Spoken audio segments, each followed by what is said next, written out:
Una hora antes de la salida de clase, los estudiantes cantaban en el salón sus sueños y el profesor los comentaba. Antes de terminar la jornada, les recordaba: ya saben su tarea. Antes de dormirse, suelten el cuerpo, respiren profundo y cierren los ojos. Piensen en algo agradable que les haya pasado o que quieran hacer, y que el sueño les llegue pensando en eso. Y cuando despierten, no se les olvide que lo primero que tienen que hacer es escribir lo que soñaron. Profesores como ese son los que la reforma educativa quiere eliminar. Ellos no caben en el modelo pedagógico que se quiere establecer. Son un estorbo. No hay una forma de calificarlos. Hay que deshacerse de ellos. ¿Cómo examinar a alguien que enseña a sus alumnos a soñar? Fragmentos de No habrá recreo, contra reforma constitucional y desobediencia magisterial, de Luis Hernández Navarro. Bienvenido, Luis. Gracias por estar con nosotros. Luis Hernández Navarro es coordinador de la sección de opinión del diario La Jornada. Es autor del libro recién citado y algunos otros como Chiapas, la guerra y la paz, Sentido contrario, donde elabora perfiles de personajes de la izquierda contemporánea que van de Edward Said a Manu Chao. Cero en conducta, crónicas de la resistencia magisterial, y es coautor, junto con Francisco Pérez Arce, del libro Las luchas magisteriales, 1976-1981. El día de hoy viene a conversar con nosotros acerca de la llamada reforma educativa, tan presente en nuestras consignas, reproches, dudas o convicciones durante las últimas semanas y meses. Bienvenido, Luis, y gracias por estar con nosotros.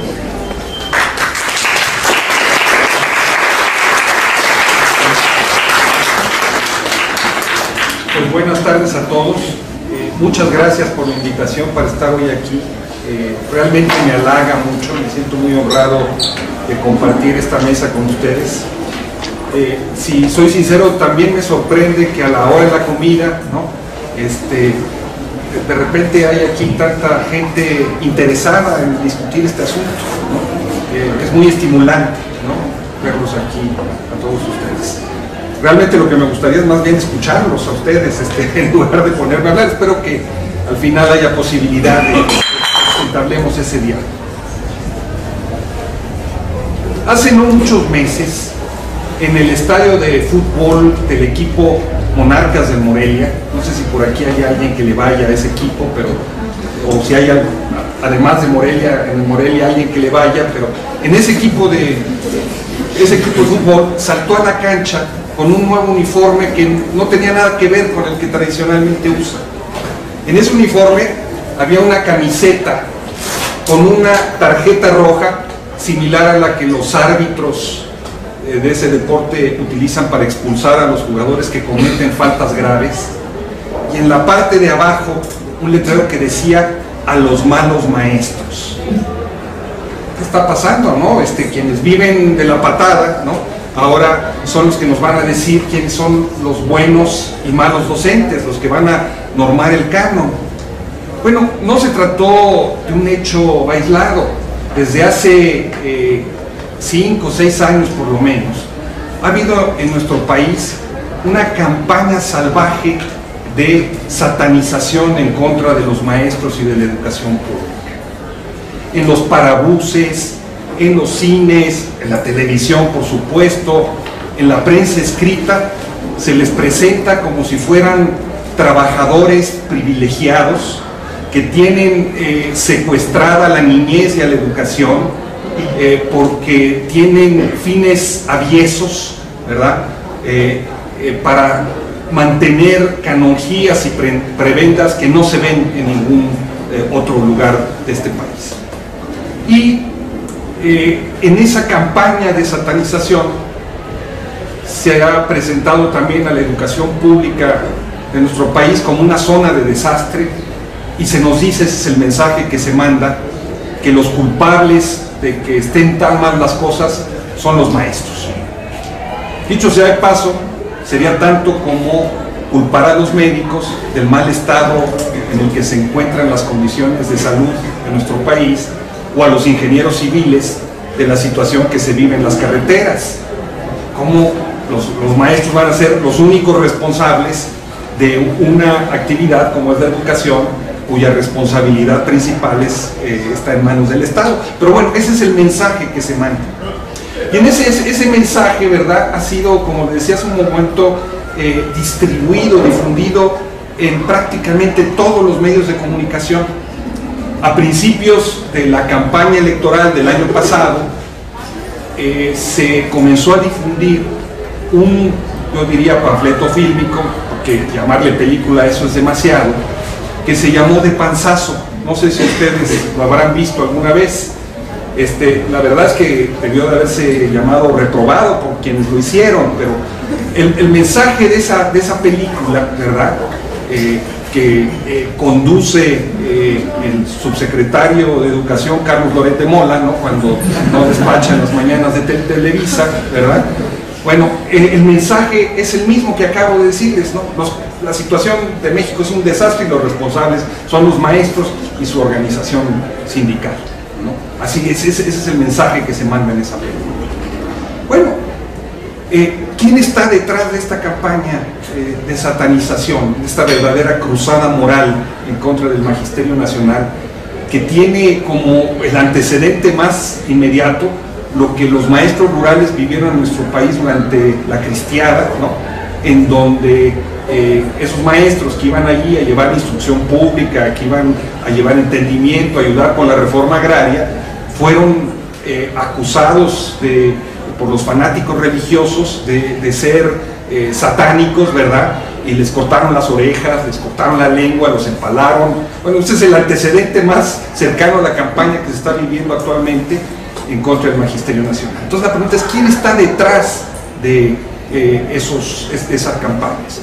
Y la respuesta es muy sencilla de encontrar si uno sigue pues la lógica de las novelas policíacas, que detrás del asesino, ¿verdad?, pues lo que hay que hacer es seguir la pista del dinero.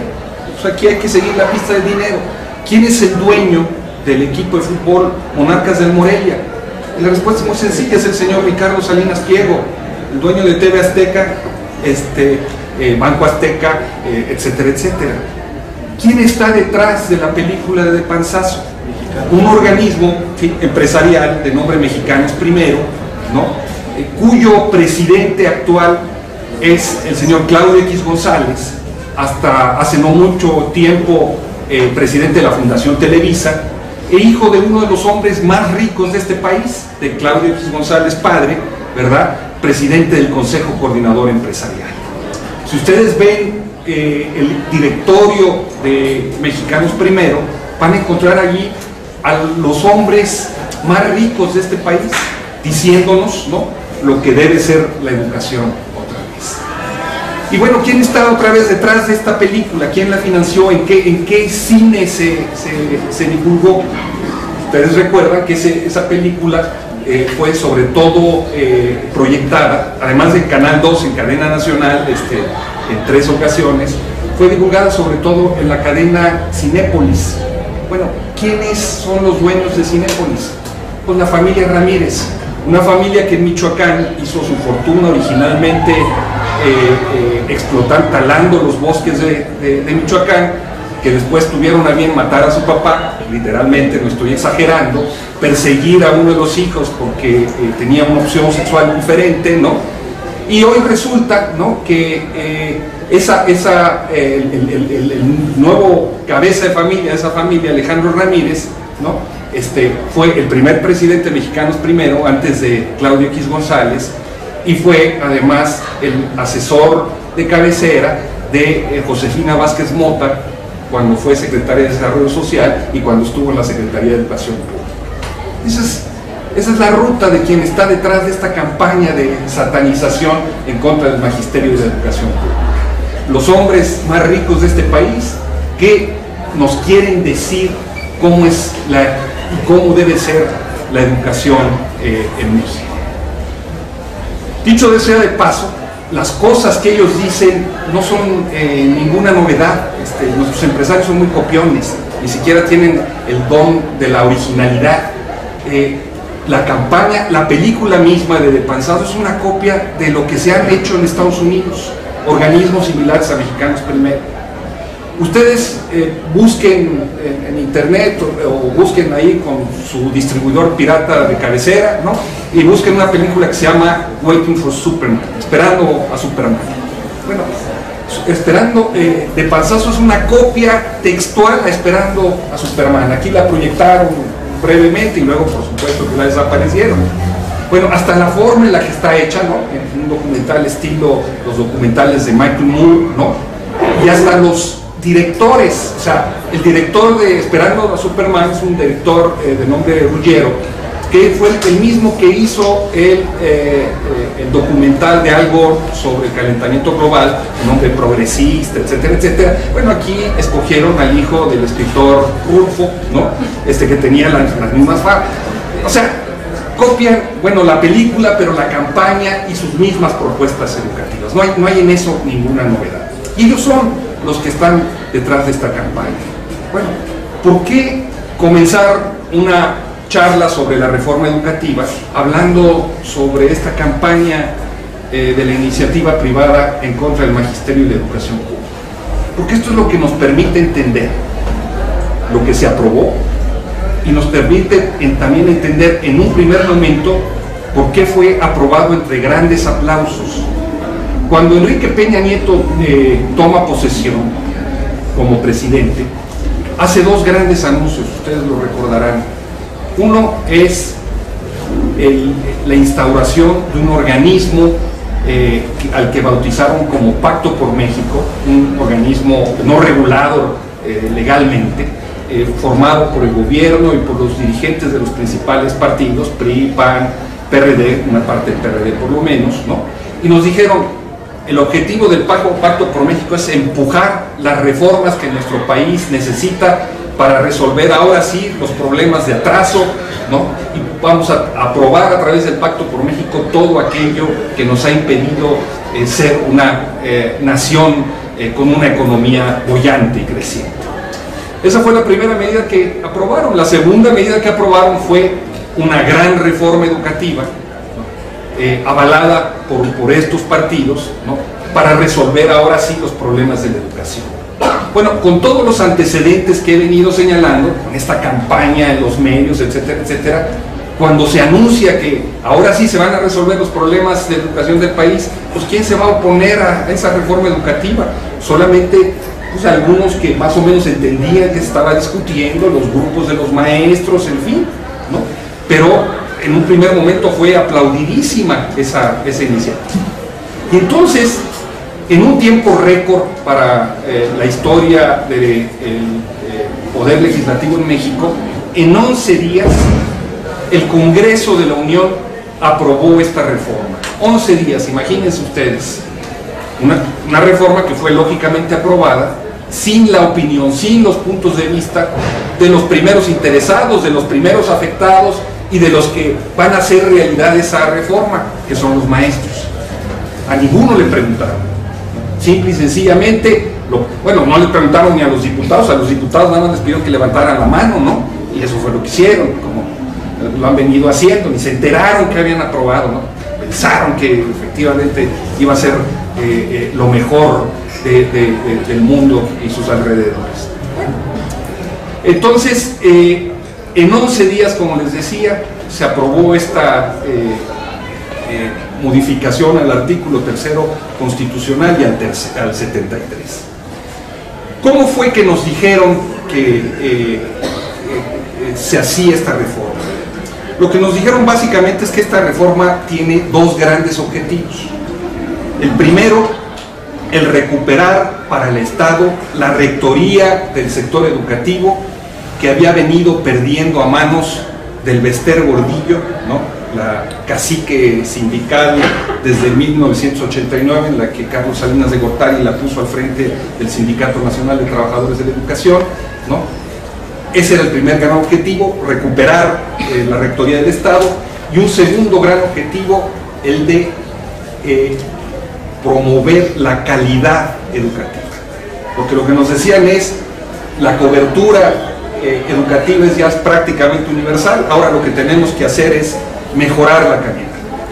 Y lo que nos dijeron fue que, y este es el corazón de la reforma, lo que nos dijeron es que la vía para lograrlo era la evaluación de los maestros. Esa es la llave mágica que permite esos dos grandes objetivos. Bueno, han pasado ya más de 9 meses desde todo esto, y bueno, la pregunta es, ¿verdaderamente se está recuperando la rectoría de la educación por parte del Estado? Bueno, es cierto que el Bester Gordillo es mi vecina ahora en Tepepan, la casa de ustedes queda ahí en Tepepan. Cada vez que paso en la mañana, pues ahí veo las vueltas que da la vida. El problema es que a veces cuando uno se encuentra una lámpara y la frota y aparece un genio y le pide al genio un deseo, ese deseo se lo concede de manera muy rara. Yo le pedí ser vecino del Bester Gordillo, pero en Polanco o en San Diego, no en Tepepan, ¿no? Pero bueno, ahí está el Bester Gordillo. Pero todos los que el Bester Gordillo puso en la Secretaría de Educación Pública, ahí siguen, no han movido a un solo funcionario de su cuadra. Y en lugar de ella, al frente del sindicato, pusieron a un señor que se llama Juan Díaz de la Torre, que era el que le firmaba los cheques al Bester, el que le manejaba las cuentas, el que le conseguía el dinero, ¿no? Solo que ahora él está mejor portadito, ¿verdad? Él no quiere ir a hacer compañía al Bester, entonces se ha allanado absolutamente a la reforma. Entonces, no es cierto que ese mundo de burócratas sindicales haya sido hecho a un lado, están ahí con un gran poder. Pero a cambio, lo que se ha hecho esta modificación constitucional es abrirle la puerta a dos poderes fácticos centrales que son los que hoy definen la agenda educativa de este país. El primer poder fáctico es este grupo del que yo les hablaba, el de Mexicanos Primero. Ellos son los que están diciendo lo que hay que hacer y lo que no hay que hacer. Miren ustedes, en septiembre del año pasado hubo una reunión que cada año organiza la revista Líderes, ¿no? Así se llama, en donde invitan a los 300 líderes de este país, dicen ellos, en el terreno de la economía, en el terreno de la cultura y en el terreno de la educación. Ese año, el año pasado, a quien invitaron, pues no fue un maestro, no fue un pedagogo, no fue un profesor universitario, ¿verdad? No fue un académico, fue a un empresario, a Claudio X González. Dijeron, usted es el líder de la educación en este país. Y ahí Claudio X González aprovechó para leerle la cartilla públicamente, ya lo había hecho en privado, ¿no?, al entonces presidente electo Enrique Peña Nieto. Y le dijo que había que hacer 4 grandes medidas en el terreno educativo. La primera, dijo, era recuperar la rectoría de la educación, básicamente controlando las plazas educativas. Y acuñó una frase para la historia, dijo, si no se recuperan las plazas, no se recupera la plaza. Bueno, ustedes vean la reforma y van a ver de dónde viene.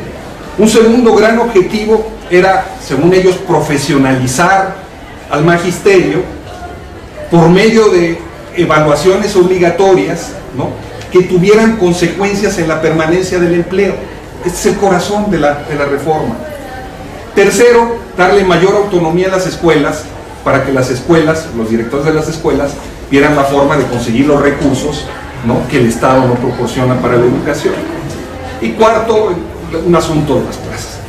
O sea, en esa reunión, Claudio X González estaba anunciando lo que 2 meses después, 3, ya estoy casi haciendo las mismas cuentas que Emilio Chaifet con las escuelas, ¿no? No sé si vieron lo que pasó estos días, que dijo 3 cifras distintas de escuelas del secretario de Educación, y de escuelas que estaban dañadas. Pero bueno, el caso es que ese poder fáctico está diciendo el rumbo, como otro poder fáctico que es la Organización para la Cooperación y el Desarrollo Económico, la OCDE. Ustedes saben que la OCDE es también conocida como el Club de los Ricos.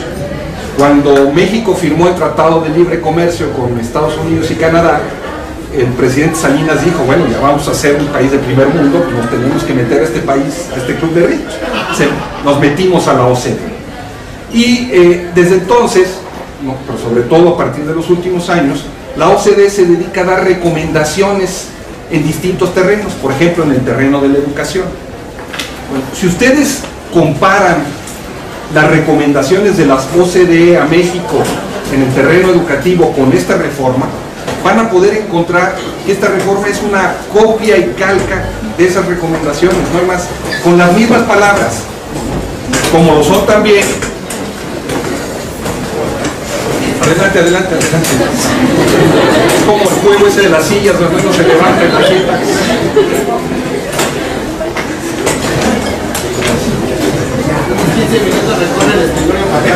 Sí, ¿verdad? Ahí hay una puerta de salida.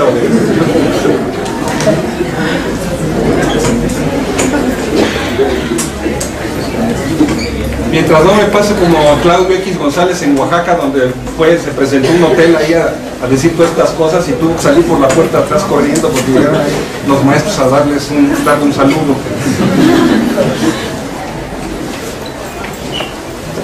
Bueno, entonces les decía que el otro gran poder fáctico que está definiendo la agenda educativa es la OCDE. La OCDE hoy está dirigida, no sé si es para sentirse orgulloso o para avergonzarnos, pero está dirigida por alguien nacido en México, digo nacido en México, no mexicano. Sus intereses ya son otros. Es un señor que se llama José Ángel Gurría. Ustedes son muy jóvenes para acordarse de él, pero él fue secretario de Hacienda cuando el gobierno mexicano estaba negociando su deuda eterna, no externa. Y simultáneamente otros países de América Latina estaban también negociando esa deuda. Entonces se estaba formando un bloque de países deudores. Y lo que José Ángel Gurría dijo como secretario de Hacienda es que no, que México iba a negociar la deuda solito, sin los otros países. Por supuesto acabamos pagando más de intereses de la deuda que los otros países, ¿no? Desde entonces Gurría es conocido como el ángel de la dependencia, ¿no? Tuvo, entre otras muchas gracias, el de ser director de Nacional Financiera durante unos meses y se jubiló imagínense, por trabajar unos 6 meses a los 40 y tantos años de edad, se jubiló con una pensión millonaria, ¿no? Que según él no significa un conflicto de intereses. Bueno, ese es el personaje que hoy está en la OCDE, seguramente porque entendió que no es lo mismo ser cantinero que borracho, ¿no? Es mejor poder servir, ¿no? Que tener que estar pidiendo. Bueno, él es el que está allí con una relación estrechísima con Peña Nieto. Y ellos son entonces los que están definiendo esta reforma. Los contenidos de esta reforma están en esas dos fuerzas, Mexicanos Primero y OCDE. Entonces, el primer gran objetivo que decían que se buscaba establecer con esta reforma, la de permitirle al Estado mexicano recuperar la rectoría, pues es un objetivo fallido. Eso no es cierto, eso no existe ni va a existir. Los poderes fácticos están ahí hoy definiendo esa agenda en la ruta de la privatización, como vamos a ver. El segundo gran objetivo, se nos dijo, es el de la calidad educativa. Híjole, ¿quién se puede rendir ante una palabra como la calidad, no? Si esta agua dicen que es de calidad, pues debe ser muy buena, ¿no? La palabra calidad es como una palabra fetiche. Todo lo que se le envuelva con esa palabra, con ese término, tendemos a verlo como muy bueno, con grandes atributos, ¿no? Curiosamente, y esta es una cuestión muy interesante, la palabra calidad no viene del mundo de la educación, viene del mundo de los negocios, del mundo de las finanzas. Es una palabra que se introduce al mundo de la educación junto con conceptos como el de competencia, liderazgo, etcétera, etcétera, ¿no? Ajenos al mundo de la pedagogía. Uno de nuestros más grandes pedagogos mexicanos, un hombre que no puede ser tachado de ser ningún radical de izquierda, ni mucho menos, a lo largo de toda su vida fue asesor de prácticamente todos los secretarios de educación en turno. Desafortunadamente no le hacían mucho caso, pero era muy influyente. ¿no? Un ex jesuita, el doctor Pablo Latapí, decía sobre la calidad educativa, se los voy a leer la cita textual, dice: se transfiere a la educación con asombrosa superficialidad un concepto empresarial de calidad, el cual puede ser una técnica exitosa para producir más tornillos por hora y venderlos a quien los necesite y a quien no también, pero no es ni puede ser una filosofía del desarrollo humano. Sin embargo, esto es el concepto detrás del cual nos vendieron esta reforma. Nos dijeron, ahora sí va a ser muy buena la educación de este país, ¿no? Y entonces, a la hora en la que estaban discutiendo en la Cámara de Diputados cuáles eran los principios de la educación en nuestro país, a los principios clásicos que están en el artículo 3, ¿no?, de que la educación debe ser libre, laica, gratuita y obligatoria, decidieron ponerle también el de calidad. El problema fue a la hora en la que en el mismo texto constitucional escribieron lo que ellos entendieran como calidad. Se los voy a leer. El que me logre descifrar lo que dice tiene un punto más en la clase, pero yo se los leo. Dice: la educación que imparta el Estado será de calidad con base en el mejoramiento constante y el máximo logro de los educandos. Échense un galimatías. ¿Mejoramiento constante de qué? ¿Este mejoramiento constante sin objeto es la base de la calidad, o es más bien resultado de la calidad, o es la calidad misma? Este máximo logro académico de los educandos, ¿cómo se mide? ¿Quién sabe? ¿Es otra base de la calidad? ¿Es resultado de la calidad o es la esencia de la calidad? Nada de eso tuvieron a bien explicarnos nuestros legisladores. Hay que preguntárselo al Espíritu Santo, pero esta historia no acaba ahí. Como la palabra calidad es fetiche, en las tres leyes reglamentarias del tercero y del 73 que aterrizan esta reforma, lo que es la Ley del Servicio Profesional Docente, la Ley del Instituto Nacional de Evaluación para la Educación y las modificaciones a la Ley General de Educación, hay tres definiciones diferentes de calidad, contrapuestas a unas con otras. Es decir, tienen ustedes hoy en nuestra legislación 4 definiciones que no tienen congruencia entre sí, sino que incluso se contradicen entre sí. Y este fue el gran objetivo de la educación en nuestro país. Bueno, decíamos hace un momento que uno de estos son los dos grandes objetivos, y que la llave mágica para lograr esos objetivos, según los promotores de la reforma, es la evaluación de los maestros. Bueno, aquí surgen muchas preguntas, ¿no? La primera es: ¿se puede realmente evaluar a un maestro sin saber cuál es el perfil de maestro que necesitamos en nuestro país? Porque si no, ¿cómo lo vamos a evaluar? Si no tenemos un perfil, ¿no? ¿Cómo le vamos a hacer para decir si está bien o no está bien? Bueno, ¿qué dice la reforma educativa sobre el perfil del Magisterio Nacional? Nada, ni una sola palabra. Y hay una pregunta antes. Bueno, para poder definir el perfil del maestro, tú necesitas antes tener un gran proyecto educativo nacional, ¿no? Saber qué se quiere para el mundo de la educación en México, más allá de ese concepto vago de calidad. Bueno, ¿qué dice sobre el gran proyecto educativo nacional? No dice una sola palabra. Entonces, ¿cómo es que van a evaluar a los maestros sin tener su perfil ni el proyecto? Bueno, eso es la pregunta de los 64,000 pesos. ¿Y a poco se puede evaluar realmente un maestro al margen de la infraestructura escolar en la que tiene que desarrollar sus actividades como maestro?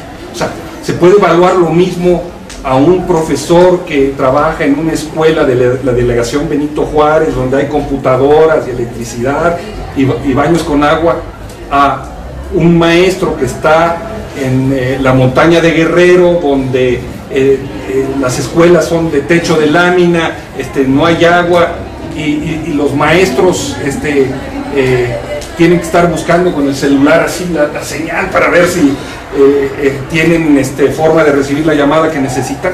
Pues no se puede evaluar lo mismo No se puede evaluar al margen de la infraestructura escolar. ¿Qué dice esta reforma de la infraestructura escolar? Nada. Y de la misma manera, ¿a poco se puede evaluar a un maestro al margen de las condiciones socioeconómicas y culturales en las que tiene que hacer su actividad?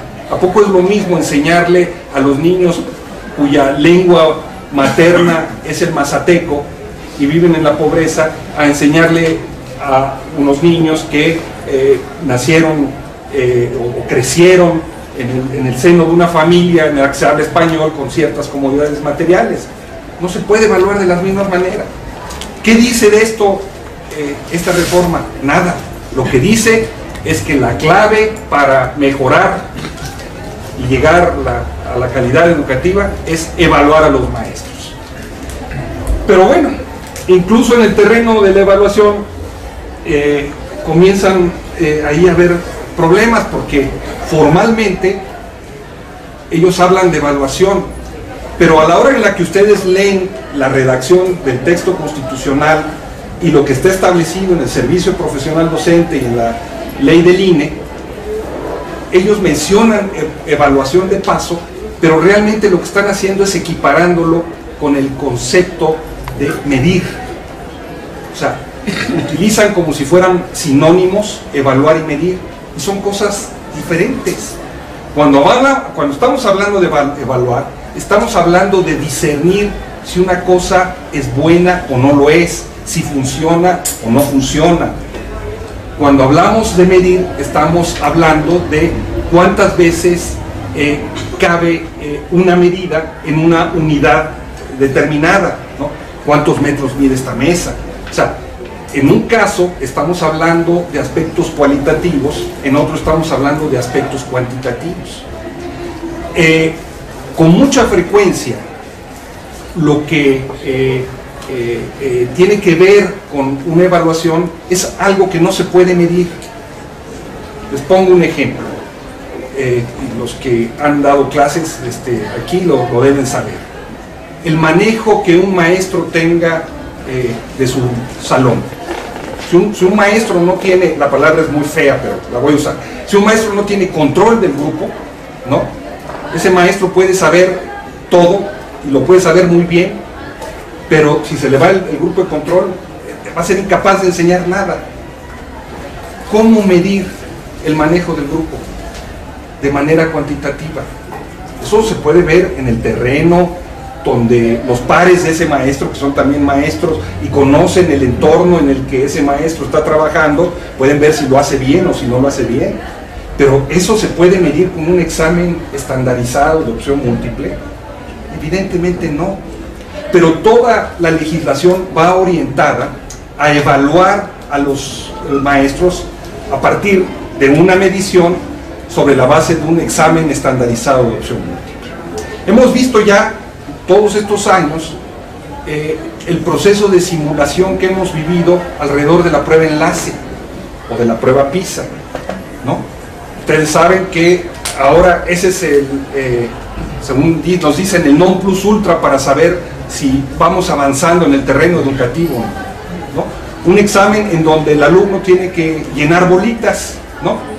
¿Y qué es lo que ha venido pasando a lo largo de estos años? Bueno, lo que ha venido pasando es, primero, que los maestros ahora no se dedican a enseñar lo que los alumnos deben aprender, sino que se dedican a prepararlos a que sepan llenar bolitas a la hora del examen.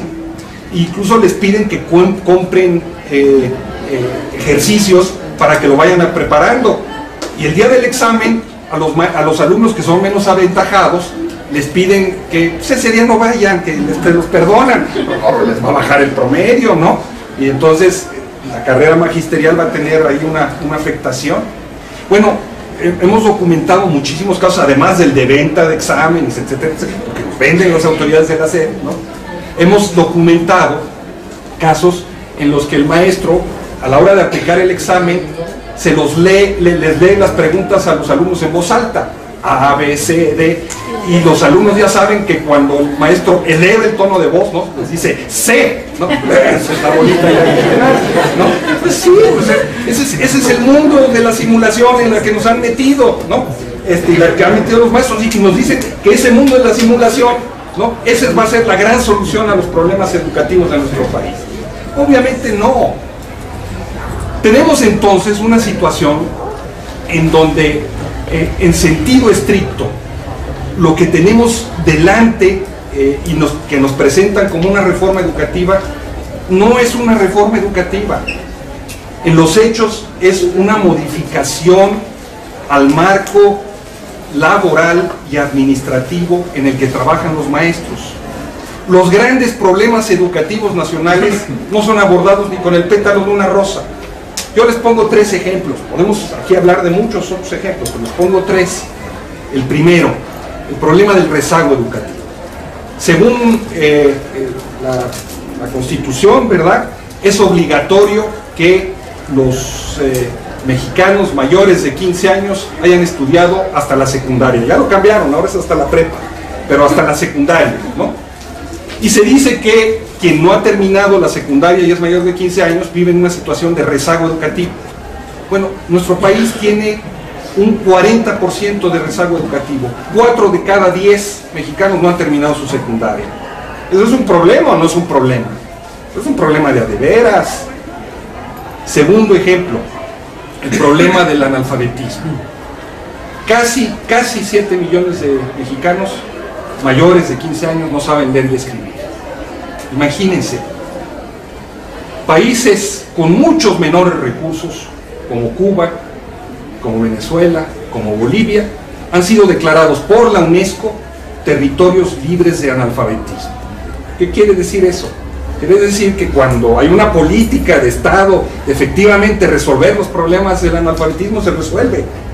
Aquí no. ¿Qué dice esta reforma del analfabetismo? Pues nada. Tercer problema, a mi juicio que es el más grande problema que existe en el mundo de la educación en nuestro país, el problema de la inequidad educativa. La mayor cantidad de los recursos económicos destinados a la educación pública se concentran en zonas y regiones más ricas. Más de 2/5 partes de las escuelas primarias de nuestro país, fíjense la cifra, más de 2/5 partes, casi la mitad, son lo que se llaman escuelas multigrado. ¿Qué quiere decir eso? Quiere decir que son escuelas donde un maestro enseña simultáneamente en el mismo salón a niños de primero, segundo y tercero, o de cuarto, quinto y sexto, al mismo tiempo, en el mismo horario. O sea, tiene que tenerlos a unos por aquí, a otros por allá, a otros por allá, ¿no? Salones además llenos de estudiantes en muchos casos, ¿no? Y tiene que estar corriendo durante toda su jornada para pues que más o menos se encamine. La mayoría de esas escuelas además son escuelas con una situación de infraestructura absolutamente desastrosa. Pisos de tierra, techos de láminas, inmobiliarios, no llegan los libros de texto, no, los que llegan con faltas de ortografía, ¿no? Y son escuelas a donde los niños que van, en muchas ocasiones son bodoquitos de hambre, llegan con el estómago vacío sin probar bocado. Y el maestro debe de encontrar la forma de despertar en esos niños el interés por saber y el sentido, porque esos niños tienen la presión de sus papás para que se vayan a trabajar, ¿no? O están esperando, porque su papá ya se fue del otro lado de la frontera, están esperando crecer, ¿no? Para irse lo más pronto posible. Entonces las escuelas son como una especie de estacionamiento, ¿no? Donde están ahí los niños entre que se pueden ir del otro lado, ¿no? Y cada vez de manera más creciente en situaciones de violencia extrema, por el narco, por la delincuencia, etcétera, etcétera. Con eso tienen que trabajar los maestros, ¿no? Como me decía un maestro de una telesecundaria en Naucalpan, decía, nosotros nos tenemos que enfrentar al hecho de que nuestros muchachos quieren ser microbuseros. Digo, ¿microbuseros? Dice, sí, pues traen dinero, se les sientan las chavas aquí al lado, ¿no? Pues quieren ser microbuseros. ¿Qué les digo yo de que se preparen, estudien? Tengo que estar peleando con eso. Bueno, esa es la realidad de este país. ¿Qué dice de esa realidad esta reforma? No dice nada, ni una sola palabra. En ese sentido, entonces, como decía, cuando nos hablan de que estamos frente a una reforma educativa de Enrique Peña Nieto o del pacto, hay que decir la verdad, no estamos frente a una reforma, estamos frente a una contrarreforma. Cuando hablamos de una reforma estamos hablando de una nueva normatividad legal que amplía el marco de los derechos o los profundiza. Bueno, aquí se está quitando derechos no solo a los maestros, sino que se está abriendo, como ahorita vamos a ver más adelante en la charla, el terreno para la privatización de la enseñanza. Es un paso atrás, es el equivalente de lo que se vivió en México con las reformas al 27 constitucional que privatizaron al ejido. Segundo, no es educativa, porque los grandes problemas educativos nacionales no se abordan, es realmente una reforma laboral y administrativa. Y tercero, no es de Peña Nieto, porque los verdaderos autores de esta reforma son la OCDE y Mexicanos Primero. Hace un momento decía que esta reforma es una reforma privatizadora. Bueno, no, a ver, enséñeme qué escuela se va a vender, dónde hay un letrero que diga se vende. Bueno, la privatización es un monstruo de muchas caras. El deshacerse de la infraestructura es solamente una de esas caras, pero hay otros aspectos que tienen que ver con el proceso de privatización. El primero de ellos es el problema de la filosofía con la que se educa. Y hoy lo que tenemos ya al incorporar el concepto de calidad y sus galimatías como lo definen en la Constitución, es que esa visión del mundo empresarial, ¿no?, de cómo deben ser las cosas, ¿no?, una visión en donde se favorece la competencia por sobre la cooperación y la solidaridad, en donde se estimula el liderazgo individual sobre el trabajo en equipo. Toda esa visión es la que va a marcar el rumbo de la educación en nuestro país. Pero la privatización tiene que ver también con la subrogación de servicios. Ustedes habrán escuchado de la trágica historia de la guardería ABC en Sonora, ¿no? En donde una función que era del Instituto Mexicano del Seguro Social se le pasa a un particular, es decir, se subroga ese servicio, ¿no?, y se le da un dinero para que la desempeñe, ¿no? Y entonces vemos lo que sucedió con la guardería ABC. Bueno, este modelo, esta reforma, lo que hace es abrir la puerta a una mayor subrogación de servicios. O sea, el negocio de la educación pública es un negocio multimillonario, y esos empresarios que están empujando no solo quieren tener su visión del mundo reflejada en la reforma, sino también ampliar su marco de negocios. Ustedes habrán oído de un programa para llevar las computadoras y el internet a las escuelas, que en tiempos de Vicente Fox se llamó Enciclomedia y que después se llamó Habilidades Digitales. Bueno, saben que ese programa de muchos millones de pesos era un programa propiedad de 4 grandes grupos empresariales regiomontanos. O sea, las computadoras que se ponían en la escuela, los contenidos de esas computadoras nunca fueron de la Secretaría de Educación Pública o de la Secretaría de los Estados, fueron ellos, y a ellos les pagaban por hacerlo. O sea, imagínense todo ese negocio, lo que es, como es el negocio de las evaluaciones, como es el negocio de las certificaciones, como es el negocio de la capacitación que se va a dar a los maestros. Ya hay hoy programas de capacitación para los maestros. En Veracruz, el 90% de esa capacitación la imparte ni más ni menos que el TEC de Monterrey. No le imparte la Secretaría de Educación Estatal, la imparte el TEC de Monterrey. Imagínense qué negocio es. Ese es el negocio que quiere.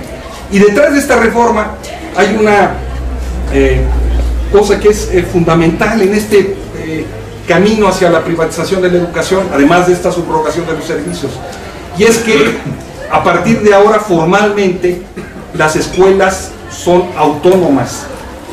Pero a mí esa palabra de autonomía me encanta, ¿no? Autonomía significa el que se gobierna a sí mismo, el que se da sus propias leyes, ¿no?, el que marca su camino. Bueno, pero ¿qué están entendiendo los que aprobaron esta reforma con esa palabra? Lo que están entendiendo básicamente es que ahora los directores de las escuelas se van a tener que rascar con sus propias uñas para conseguir los recursos para que las escuelas funcionen. Es decir, estamos acabando en los hechos con la gratuidad de la educación. Estamos legalizando por la puerta de atrás, ¿no?, las cuotas en las escuelas. Y perdónenme por el ejemplo, pero el principio de gratuidad en la enseñanza es como un embarazo en una mujer. No se puede estar tantito embarazada, ¿no? La educación no puede ser tantito gratuita. O es gratuita o no lo es, ¿no? Y aquí se está abriendo la puerta, ¿no?, para que ahora los maestros tengan que organizar rifas, ya lo hacen, ¿no?, pero ahora mucho más. Como decía un diputado del PRD, de los que aprobaron esta reforma, dice, mejor así, pues ya existía, así lo legalizamos. Bueno, también existen los robos, los asesinatos, las violaciones, porque no las legalizamos en esa lógica, ¿no? Esa es la lógica que hay detrás de todo esto. Entonces se está abriendo la puerta para la privatización, para un modelo que ya se aplica en Estados Unidos, en España, etcétera, etcétera, que es el de las escuelas charter, que se llaman en Estados Unidos, o de concertación, que son escuelas públicas administradas por la iniciativa privada con dinero del Estado. Y se está abriendo la puerta también para que empresas tan poco preocupadas, ¿verdad?, tan genuinamente altruistas de sus intereses, como Bimbo, como la Coca-Cola, como la Pepsi-Cola, se vuelvan patrocinadores oficiales de una determinada escuela. Ya se pusieron los cimientos para que se avanzara hacia allí, en esa dirección. Bueno, tenemos entonces este conjunto de modificaciones.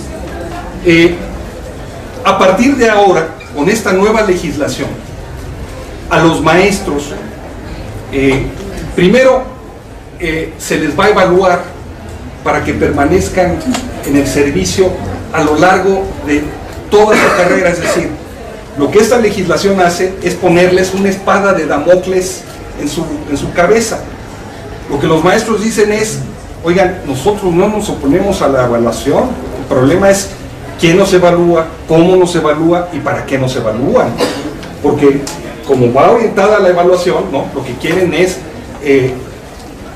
orientar a los maestros para que enseñen a sus alumnos a llenar bolitas de un examen de opción múltiple y ellos puedan salir adelante, ¿no?, siempre con la amenaza permanente de perder su trabajo. Es decir, se trata de una reforma que precariza el empleo. Yo me pregunto, ¿a qué médico le hacen un examen cada 4 años o cada 3 años para que siga trabajando en el Hospital 20 de Noviembre? Bueno, cuando un médico gana una plaza y demuestra que está ahí al frente, pues no lo están probando todo el tiempo. Si el médico mete la pata, entonces viene un proceso de sanción. Bueno, ¿por qué a los maestros sí, a los médicos no? O a los abogados, ¿a qué abogado lo están evaluando permanentemente para que pueda litigar?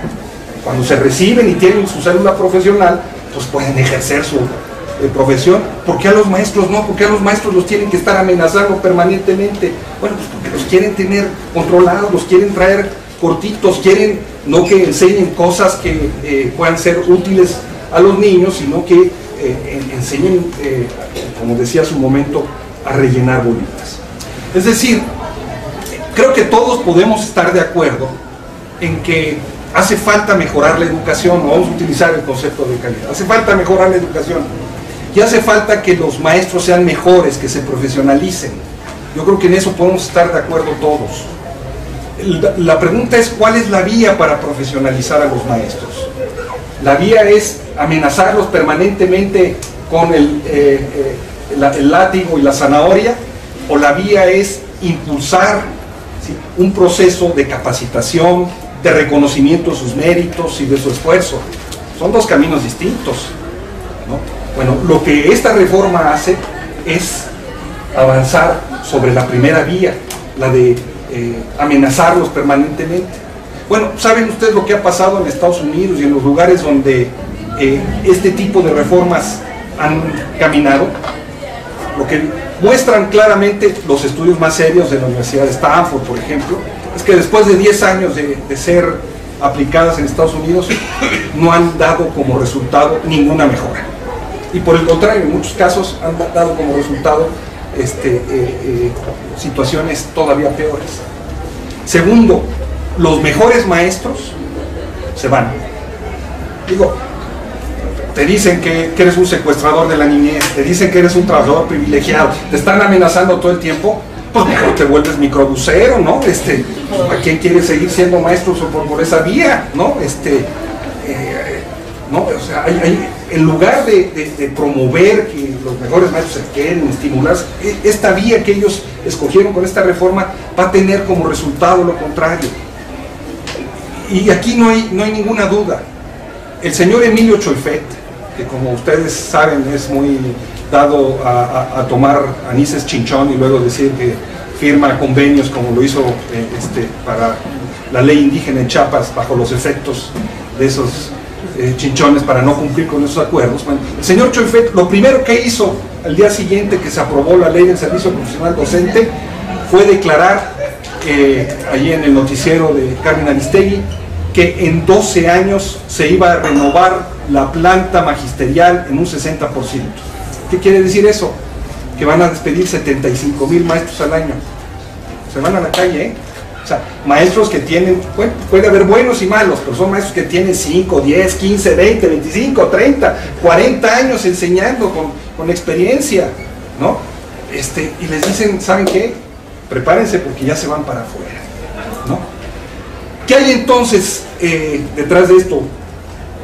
Yo digo, hay tres grandes desafíos que se están enfrentando. El primero es que se está retrocediendo el reloj de las conquistas laborales del magisterio 100 años atrás. Tal y como están hoy los maestros encuadrados en el mundo laboral, ellos pertenecen al apartado B del artículo 123.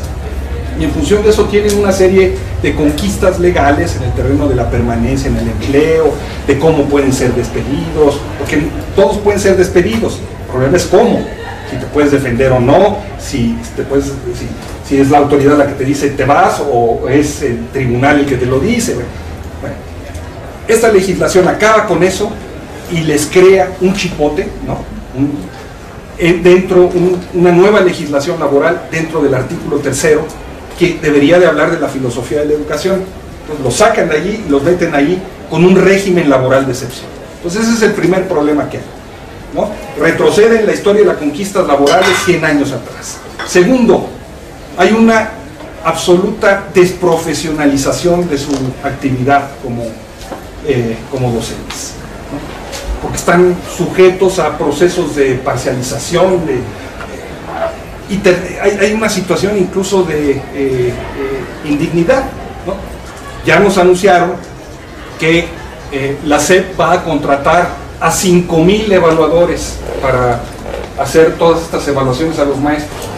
Esos evaluadores, por supuesto, esos ya están organizados laboralmente en lo que es el apartado B del artículo 123, a ellos no les aplican el mismo criterio.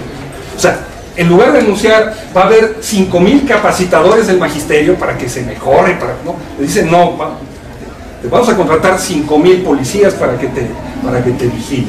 Entonces hay una situación de indignidad, ¿no? Y hay un tercer problema que tiene que ver con una grave afrenta a la educación pública de este país. El artículo 3º constitucional, junto con el 27 y el 123, son los pilares de nuestra Constitución. Costaron 1 millón de muertos que quedaron plasmadas. Y ahora de la noche a la mañana nos dicen, ¿saben qué? Va para atrás, 100 años para atrás. Con estos antecedentes, yo creo que no les puede extrañar que los maestros estén como estén, que hayan estallado primero los paros en el mes de abril en Guerrero, que las autoridades hayan dicho, ya se tranquilizó, y luego en Michoacán, y luego en Oaxaca, y luego en Chiapas, y en Quintana Roo, y en Veracruz. No hay un solo estado de México donde no hayan habido luchas magisteriales. En todos. Yo trabajo en un periódico, lo que les puedo decir es que la prensa no está recogiendo realmente lo que está pasando por todo el país. Porque hay una situación de desobediencia generalizada. Como decía recientemente un maestro de Michoacán, tardamos 16 años en despertar, pero ya despertamos, ¿eh? Y entonces el gobernador, que viene del mundo magisterial, lo que hizo fue gasearlos y golpearlos, ¿no? igual ellos se plantaron y la lucha ahí sigue adelante. O sea, en todo el país hay conflictos laborales. Hoy hay un paro cívico, ¿no? Y ya no son solo los maestros, ustedes participaron activamente hace una semana. Hoy las escuelas, muchísimas escuelas primarias de la delegación Xochimilco y de Tláhuac, los padres de familia cerraron las escuelas, porque está en riesgo, ¿no?, la gratuidad de la educación. Entonces dijeron, bueno, maestros, ustedes sabrán si se van al paro o no, si los despiden, ¿no? Nosotros, padres de familia, vamos a cerrar las escuelas. Pero así lo han hecho en todos lados, ¿eh? Hay una situación de efervescencia nacional en torno a esto, por esto que les explicaba, de la noche a la mañana quieren borrar esas conquistas. No es un problema de que los maestros sean revoltosos, no es un problema de que los maestros quieran conservar grandes privilegios, ¿no? Los maestros demostraron durante estos meses, ¿no?, que tienen una propuesta educativa clara, ¿no? Hubieron foros, 10 foros, 9 estatales y 1 nacional, que se organizaron junto con la Secretaría de Gobernación. Ahí hubieron cientos de voces, cientos de propuestas de qué hacer, ¿no? Porque bueno, el maestro que está en la Sierra Juárez, en Oaxaca, sabe lo que es enseñar ahí, cuáles son las dificultades que tiene que emprender y cuáles son las medidas que hay que tomar para mejorarlo. ¿Saben qué hicieron las autoridades de gobernación y los legisladores con todas esas propuestas? Las echaron al cesto de la basura, no les hicieron caso. Propuestas estructuradas, a cambio, por supuesto, salían los legisladores diciendo, es que no tienen propuestas, los mismos que levantaron el dedo, ¿verdad?, sin siquiera leer lo que decía el dictamen de ley, son los mismos que acusaban a los maestros de no tener propuestas. Claro que tienen propuestas riquísimas, ¿no? Hay propuestas en todo el país. No digo que todo sea bueno, no digo que los maestros sean los apóstoles que reclamaba José Vasconcelos en su momento. Hay de todo, pero hay una gran experiencia educativa alternativa y un compromiso, y todo eso se está poniendo en peligro. Se está poniendo en peligro no solamente para los maestros mexicanos, sino para el conjunto de este país. Muchas gracias.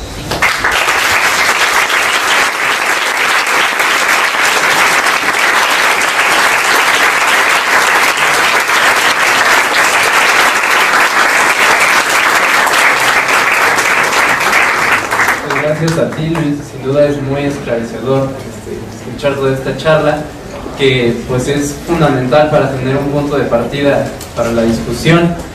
Cabe destacar que un grupo de 8 compañeros y yo nos organizamos en el marco del paro del jueves, y pues intentamos contactar a Luis. Bueno, pues qué bueno que pudiste venir.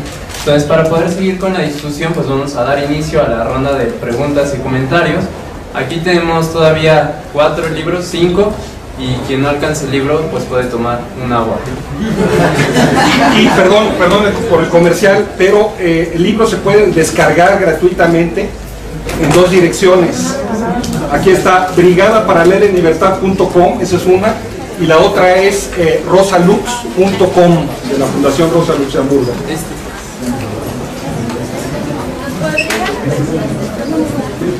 Sí, Brigada para Leer en Libertad. La dirección es, a ver, ya se me olvidó, pues, por eso no quiero que me evalúen, ¿ven? Brigada para Leer en Libertad.com. Sí, Brigada para Leer en Libertad es el proyecto editorial de Paco Ignacio Taibo II, del escritor. De hecho, les puedo comentar entre paréntesis que este libro nació mucho como resultado de la presión de Paco Ignacio. Paco Ignacio, ustedes saben, además de usar esto, escribe novelas policíacas, historia, etcétera, etcétera. Y en las novelas policíacas tiene a bien o a mal meter a sus amigos y a sus enemigos con sus nombres verdaderos como personajes, ¿no? Entonces de repente a quien le cae mal lo pone ahí como judicial, y me amenazó con que si no terminaba el libro a tiempo me iba a sacar como torturador. Entonces gracias a eso tuvo el libro. Entonces es brigadaparaleirenlibertad.com o Rosalux, como Rosa Luxemburgo, rosalux.com. ¿Quién tiene preguntas?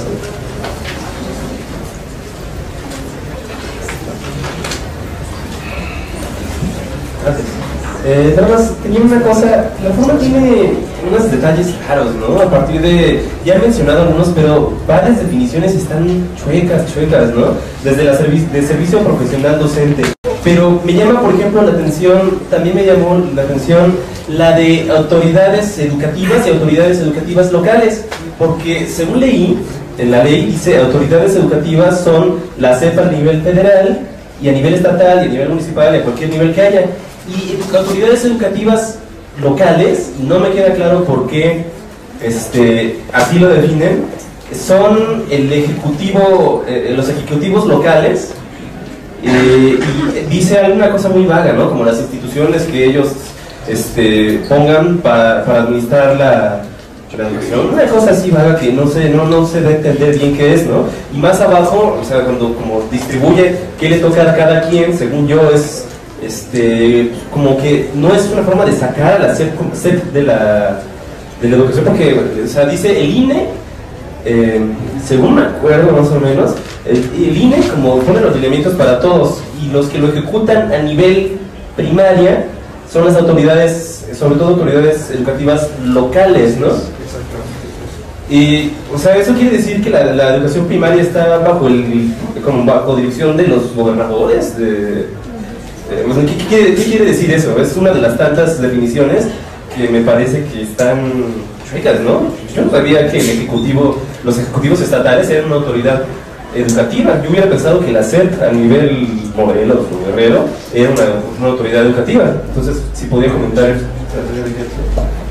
Si les parece, hacemos 3 preguntas para agilizar un poco más la cosa y luego las contestas todas. Sí, claro, claro.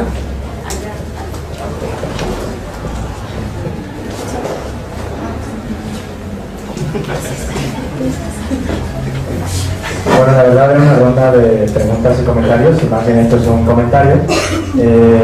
Creo que algo en lo que no hemos hecho énfasis, que me parece como la parte más importante, es el carácter punitivo de esta evaluación. Como ya se dijo, esta evaluación viene directamente de las recomendaciones de la OCDE, después esto se cristaliza en los compromisos del Pacto por México y después tenemos la reforma educativa.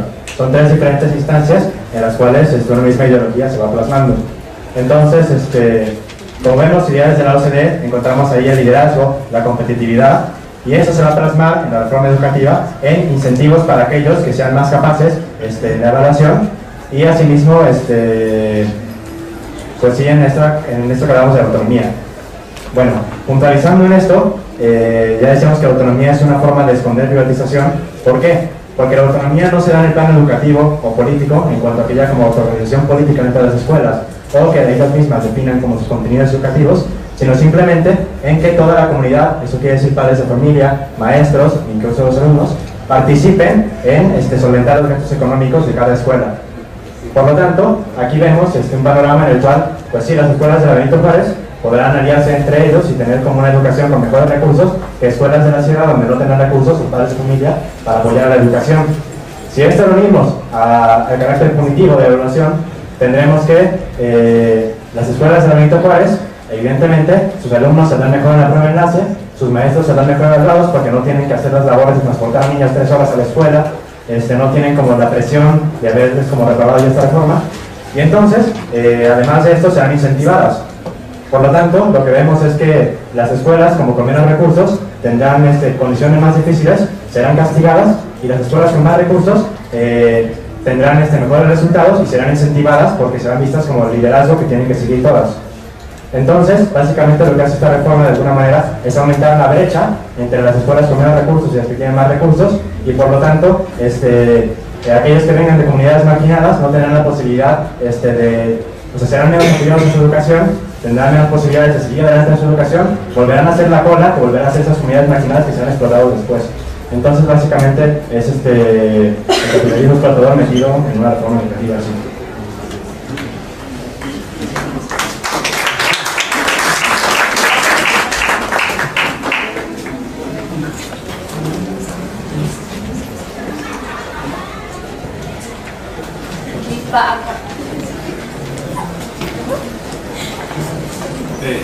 Bueno, sí. Bueno, primero gracias por la presentación. Bueno, yo te quería preguntar, Luis, un poco en relación a la cuestión de los normalistas, que en algunas otras entrevistas lo habías mencionado. y comentaste un poco que la reforma educativa de un modo u otro atentaba en contra de la tradición normalista. A mí en particular no me quedó muy claro el puente, entonces agradecería mucho que pudieras esclarecer.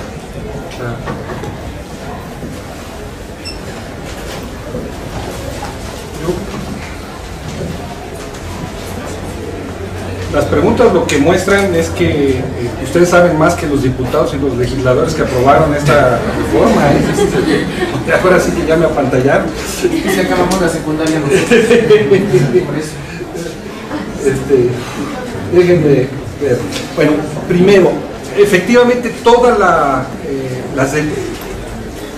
el marco normativo de la ley del servicio profesional docente está construido sobre conceptos sumamente ambiguos y tramposos, ¿no? El primero es el de la autoridad, pero comienza con la definición misma de qué es un maestro, qué es un personal docente, ¿no? En donde básicamente termina convirtiendo al maestro en un Superman, ¿no? Dice que un maestro debe ser investigador, ¿no? Ojo, eso tiene consecuencias a la hora de la evaluación, ¿no? Te van a evaluar a partir de lo que definen que debe ser, ¿no? Pero también con la autoridad. Pero tiene que ver también mucho con el asunto de cómo en la reforma hay un retroceso muy grande en lo que tiene que ver con los procesos de descentralización educativa. Si ustedes ven en todo el mundo, países democráticos, de veras o entre comillas, la tendencia general de la administración pública es a descentralizar, o sea, a traspasar competencias, funciones, facultades y recursos, ¿no? A entes, gobiernos locales, municipales, regiones, etcétera, etcétera, que no son lo central. Formalmente, desde 1992, la educación en México estaba así. Hubo una legislación en donde la educación era facultad de los gobiernos de los estados. Lo que pasa es que lo que hizo finalmente el gobierno fue a traspasarle a los gobiernos de los estados los problemas, pero ninguna herramienta real para poderlo solucionar. Y la idea que estaba detrás de esto es que, por ejemplo, los contenidos educativos de las regiones de nuestro país, que son muy diversas, se pudieran recuperar, pues finalmente eso no se traspasó. Bueno, lo que hoy hace esta reforma es volver a centralizar el manejo del proceso educativo, quitándoselo en buena parte, quitándole facultades a los gobiernos de los estados, excepto las que usted señaló hace un momento. Por ejemplo, las plazas de los maestros. Formalmente las plazas se manejan por parte de los gobiernos de los estados. Bueno, ahora se van a manejar todas centralmente. Imagínense 2 millones de plazas manejadas centralmente. Además de plazas de los maestros. El magisterio es una profesión que tiene mucha movilidad, o sea, cuando tú sales y consigues una chamba, pues generalmente te vas a trabajar muy lejos de donde tú quieres trabajar, te mandan a donde hay un hueco. Y luego vas viendo con permutas cómo vas llegando hasta donde está tu esposa, que también, o tu esposo si eres, que también son maestros con mucha frecuencia, y vas buscando conseguir, a veces cuando eres maestro primaria, plazas, horas para dar clases de secundaria. O sea, hay una gran movilidad, ¿no? Bueno, ¿cómo le van a hacer para manejar eso? Porque ahora lo quieren tener todo manejado centralmente. En 1980 ya hubo en el país un desastre, porque se manejaban centralmente las plazas y hubieron problemas de pagos de todos lados, ¿no? Es una locura. Esos problemas de pago se van a reproducir. Y el asunto de la evaluación es tal como ustedes lo definen. La ley del INE, del Instituto Nacional de Evaluación de la Educación, señala que el INE es la responsable de trazar los lineamientos. Ese es el concepto que utiliza, lineamientos. A la hora en la que define lineamientos, se le olvida hacerlo. No hay una sola definición de qué quieren decir con eso. Pueden ser cualquier cosa. Pero efectivamente, la autoridad responsable de evaluar a los maestros de manera directa van a ser los gobiernos de los estados. Es decir, yo gobernador, ¿no?, que metí a mi compadre como secretario de Educación, ¿no?, tenga o no los méritos para hacerlo, ¿verdad? Ese compadre va a ser ahora el responsable de decirle a su compadre, ¿verdad?, que me evalúe a mi maestro, ¿no? O sea, estamos regresando, como decía hace un momento, el reloj de la historia laboral 100 años atrás. Es verdaderamente atroz lo que se está haciendo, pero así es, efectivamente, tal como usted lo define, pero con un montón de conceptos definidos de manera muy vaga para quitarle cualquier continuidad, cualquier validez a favor de los maestros.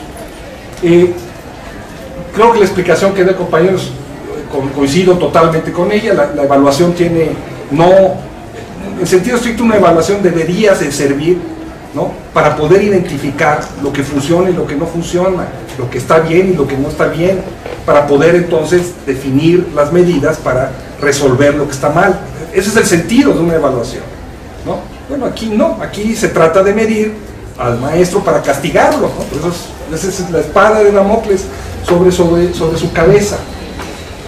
Sobre el normalismo es muy interesante. Estoy buscando aquí en mis acordeones, pero ni mis acordeones puedo manejar bien, lo que dijo Claudio X González sobre las normales, ¿no?, porque es muy interesante. En una reunión que tuvo en junio de 2011, él llamó a cerrar las escuelas normales del país, literalmente. Pues pueden buscar en YouTube, porque además salen en YouTube las declaraciones, ¿no? Y dijo: hay muchas muy mediocres y unas que son un hervidero de política y de grilla. Luego dijo: ¿cuándo nos vamos a atrever a cerrar y a meter la lana a los que van a preparar a los maestros del futuro de nuestro país? Luego dice: se va a requerir de mucha voluntad y de mucho valor, y de que nos aguantemos la turbulencia, porque sin turbulencia no hay cambio. Eso lo dijo en junio de 2011. El 12 de diciembre de 2011, la policía del estado de Guerrero, con policía federal, mató a 2 estudiantes normalistas de la normal rural de Ayotzinapa, que demandaban, ¿no?, una demanda radicalísima, ¿no? Estaban demandando tener una plaza para poder trabajar cuando salieran como maestros.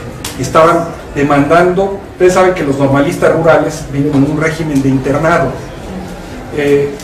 El promedio de las dietas que se les da a los normalistas rurales en casi todo el país, en las 16 normales rurales, es de aproximadamente 30 pesos diarios, varía dependiendo, pero en Guerrero, en Ayotzinapa, era de 30 pesos diarios. Los caballos de la policía montada, ¿no?, tienen una dieta de por lo menos 90 pesos diarios. O sea, los caballos ganan, se alimentan mejor que esos jóvenes, ¿no? Pero efectivamente eso es lo que decía Claudio X González. Cuando hablamos de normalismo, ¿de qué estamos hablando? Lo digo abuelo de pájaro, ¿no? Como institución educativa, el normalismo es una institución de Estado, ¿no?, que nace en el marco de la Revolución Francesa. La Revolución Francesa, hay claridad en el grupo del directorio, el grupo que va conduciendo ese proceso, de que hace falta, no se trata solamente de pasar por la guillotina a Luis XVI y a María Antonieta, ni de cambiar el grupo dirigente, sino que hace falta educar a las nuevas generaciones que vienen, educarlas como parte de un proceso, ¿no? Es decir, ya hace falta, esa educación tiene que estar regulada por un conjunto de normas, y como la educación es una responsabilidad del Estado, entonces se crean escuelas, ¿no?, para normar esa formación. Por eso de ahí viene el nombre de escuelas normales, y se supone que ahí entonces se va formando, ¿no?, a lo que van a ser los futuros maestros de educación primaria o de educación especial, y en el caso de las normales rurales, de secundaria. Ese es el sentido que hay, ¿no? Y para entrar a estudiar una normal, generalmente tienes que hacer un examen de admisión, no es que llegas, te apuntas y entras, ¿no? Cuando son públicas tienes que... Y durante 4 años estás haciendo exámenes todo el tiempo, ¿no? Y cuando sales tienes que hacer exámenes para poderte recibir de maestro, y tienes que demostrar en la práctica, ¿no?, mediante un servicio, que efectivamente tienes los conocimientos. ¿Qué es lo que hace esta nueva legislación, ¿no? Lo que hace esta nueva legislación es decir, bueno, tú estudiaste paranormal, yo te evalué durante todo este tiempo, desde que entraste hasta que saliste, pero eso no sirve. Ahora, para que tú puedas tener trabajo como maestros, debes concursar con una plaza. Y debes de concursar con una plaza junto con la gente que venga de cualquier otro lugar, que venga de una universidad privada, que nada más pasa. Y tienes que concursar en condiciones de igualdad. No importa que tú hayas estado 4 años tratando de formarte en los elementos que necesitas para enseñarle a los niños, que no es necesariamente lo que se estudia en una universidad, o son características diferentes. Eso ya no sirve. Ahora tienes que funcionar así. Y la nueva legislación se puso muy generosa y dijo, bueno, te vamos a dar 2 años de plazo, ¿no? 2 años para que los que están en los 2 años últimos de las normales puedan acceder a una plaza mediante un concurso, eso sí, y después de esos 2 años eso se acaba, y aquí compiten todos contra todos. Yo digo, esto es como, imagínense por un momento que un estudiante, un cadete del colegio militar, ¿no?, que está estudiando para seguir la carrera de las armas. Bueno, tal y como está organizado ahora, se entiende que tú entras, te forman, y cuando sales ya con un grado y sales a servir al ejército, porque ya te formaron para eso. Así está concebido el normalismo. Imagínense que a partir de mañana los cadetes del colegio militar van a tener que concursar para entrar al ejército, ¿no?, con cualquier gente que viene de cualquier otro lado. Bueno, lo menos que puedes decir es que es una inversión absolutamente desastrosa. Lo segundo que puedes decir es que no confías en tus mecanismos de formación y de evaluación que tú has seguido durante todo este tiempo. Y tercero, que le estás abriendo la puerta para desnaturalizar ese proceso de fijar normas. Eso es lo que hace esta reforma. En ese sentido, es una condena a muerte del normalismo. El normalismo en México no es ni siquiera una creación de la Revolución Mexicana. O sea, en el porfirismo, los científicos que podrían ser muy reaccionarios o muy conservadores, pero que tenían una idea del progreso y del valor de la educación, empujaron el normalismo, ¿no? Hay escuelas normales en nuestro país que tienen más de 100 y pico de años. Bueno, con eso quieren acabar, ¿no? Seguirán existiendo formalmente esas escuelas, pero dicen, es se tira a la basura, porque ahora los muchachos que hicieron un posgrado en Harvard, ¿no?, nos dicen que nos tenemos que deshacer de ellos. Esa es la lógica. Las que quieran, sí.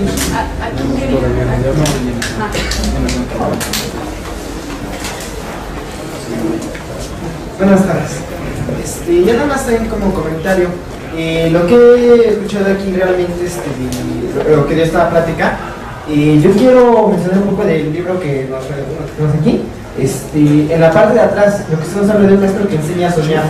Fíjense que yo, una de las razones por las cuales me hizo estudiar, yo soy estudiante de pedagogía, lo que me hizo estudiar eso es un libro que leí cuando estaba yo pequeño, se llama Un mexicano más, de Juan Sánchez Andraca.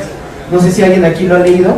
Y precisamente, si en este instante del momento o la transición social que estamos viviendo, lo leyéramos, nos identificaríamos mucho con lo que el autor titula como su maestro de español, porque él vemos mucho aquí.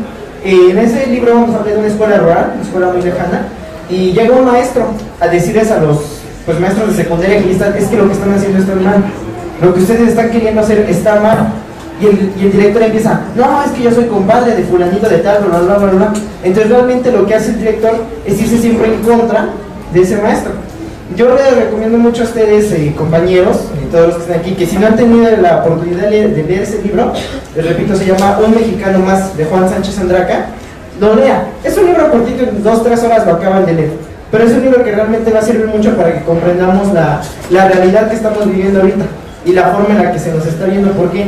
Porque así como lo dice el mismo prologuista de ese libro, no recuerdo cómo se llama, dice, a final de cuentas, la educación que o que pretende el gobierno y esas élites que tengamos, es una educación que simplemente va a ser gente que quiera obtener dinero, y simplemente va a ser eso, no nos va a hacer pensar, no nos va a hacer crecer, los va, como dice en ese libro, los va a llenar de una y otra cosa, como dice el señor, ay, se me olvida su nombre, disculpe, Luis, como dice Luis, a final de cuentas nos quieren enseñar eso, a hacer algo bien, pero algo que es para ellos, no nos quieren enseñar a hacer algo para nosotros. Y cuando llega alguien, pues simplemente alguien que quiere demostrarles que el proceso que se está tomando está mal, que es lo peor que se puede hacer, no va a haber otra más, para ese sistema no va a haber otra más que ridiculizar a esa persona, que es lo que hemos estado viendo mucho aquí con nuestros compañeros de la CENTE. Y yo sinceramente les digo, yo antes de entrar aquí a estas conferencias, pues era igual del vulgo de, ay, nuestros huevones y quién sabe qué. Y realmente cuando uno se informa, o sea, realmente uno cambia su perspectiva. Yo les agradezco mucho que se hagan este tipo de conferencias porque hay muchos compañeros que todavía tienen esa visión de, ay, maestros locos, ¿por qué no saben trabajar? Pues quieren sus privilegios, ¿no? Pues sí, pero el problema es que ya ni esos privilegios se les dan. Es mi comentario.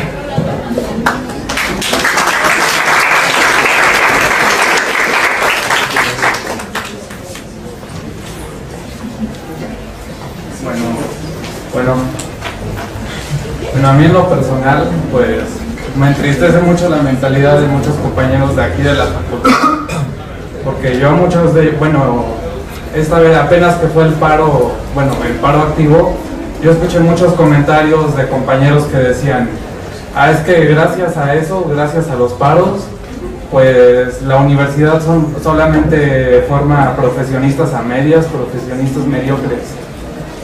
Pero yo creo que lo que muchos se tendrían que detener a reflexionar es que por muy profesionista competente que seas, después de todo este paquete de reformas, por muy preparado que estés, vas a ser mano de obra barata. Simplemente vas a ser un obrero calificado. Bueno. Gracias.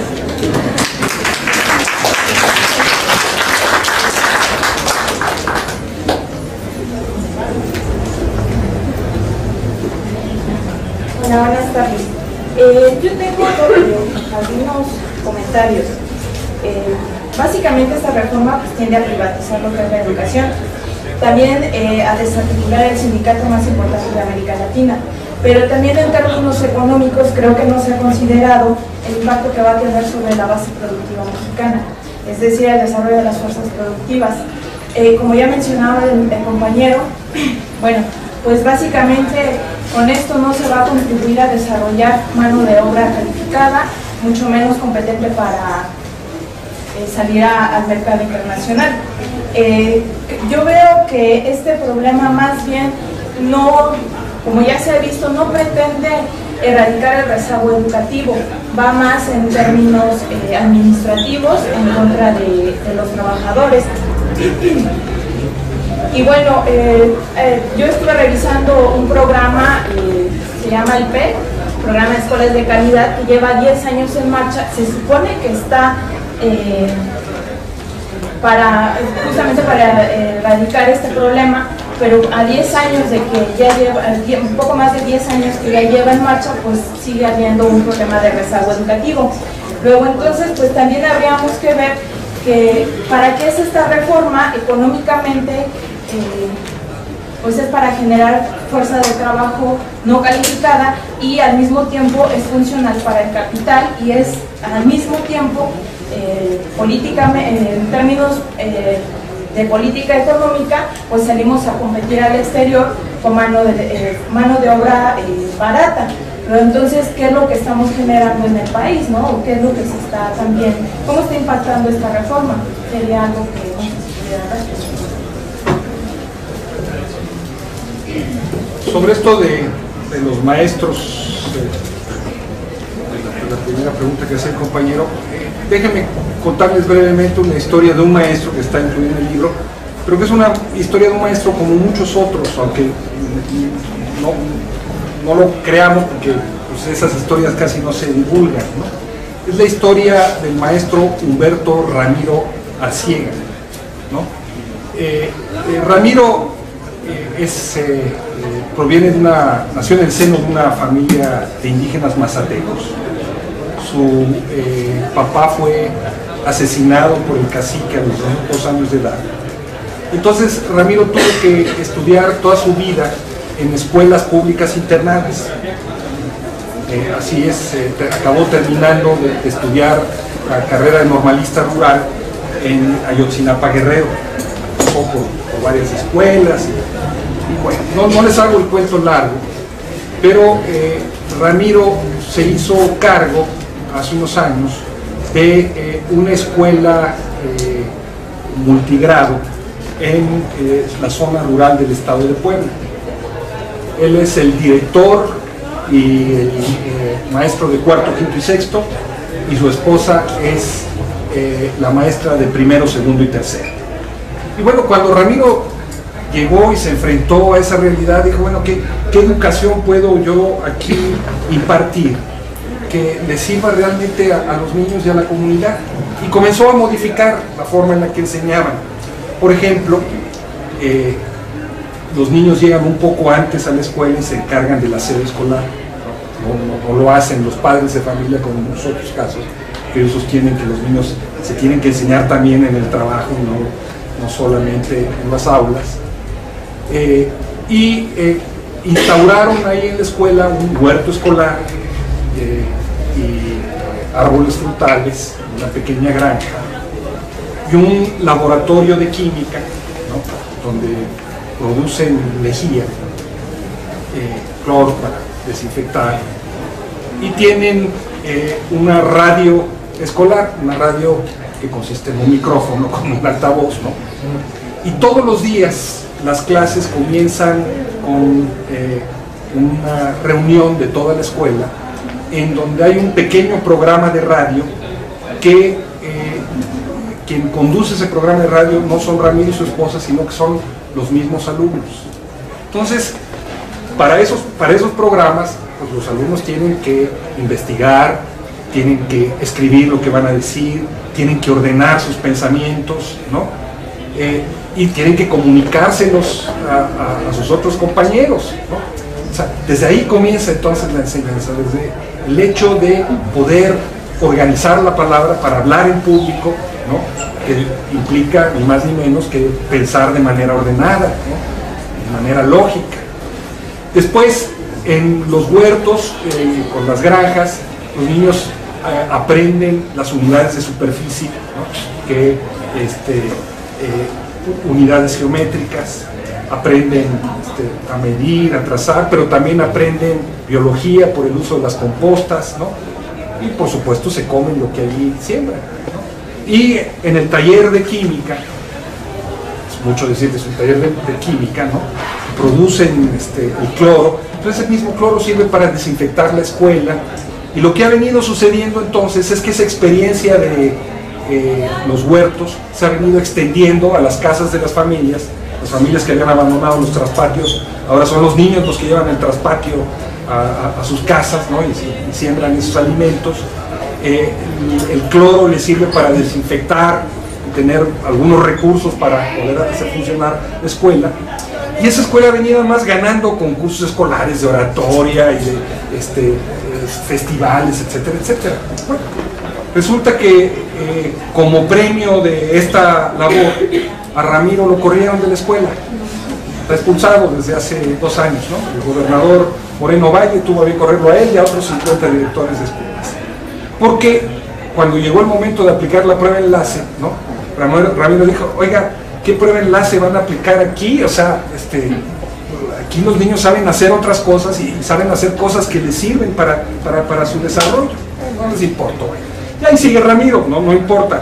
Los padres de familia no han dejado que se vayan y él sigue enseñando a pesar de que no cobra, ¿no? Tiene un pequeño taller de artesanías, y él sigue viviendo y sigue dando clases ahí.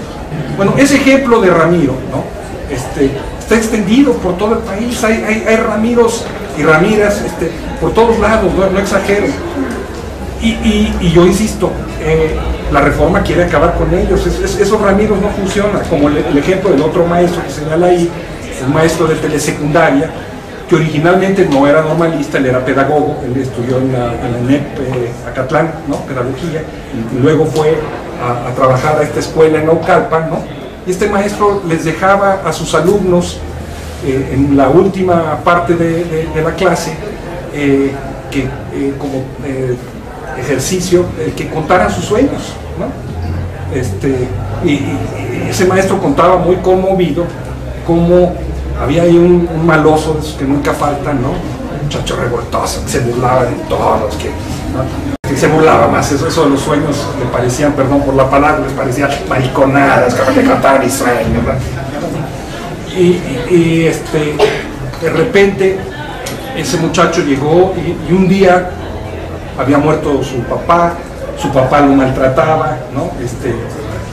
Había muerto su papá y entonces él pidió leer un sueño, ¿no? Y ahí en ese salón contó cómo esa noche había soñado que su papá había llegado, lo había acariciado, que lo había abrazado, ¿no? Que le había dado ese afecto que nunca había tenido en vida, y el muchacho ahí lo quiso contar. Ustedes se imaginarán que la dinámica del salón pues, se modificó absolutamente después de esa historia. Estos tecnócratas que acaban de hacer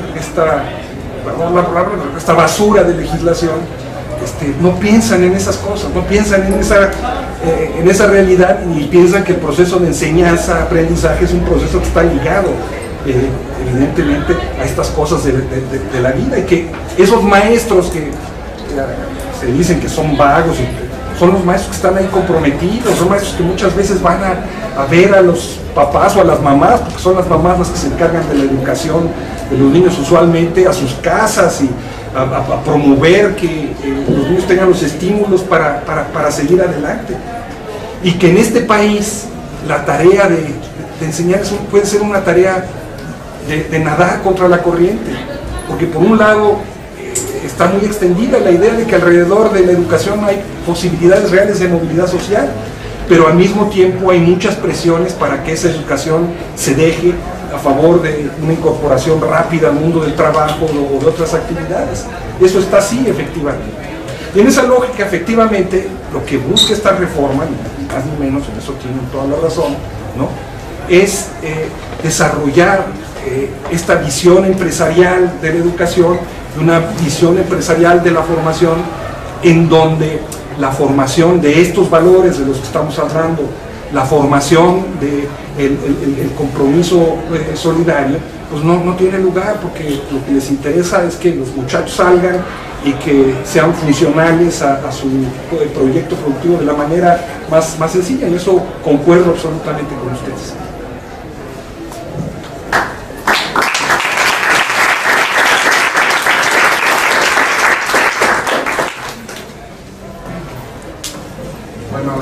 Y dado este panorama, ¿cuáles son los caminos que usted considera que siguen? O sea, ¿cuáles como, o sea, qué sigue? O sea, los posibles caminos que se pueden tomar ahora.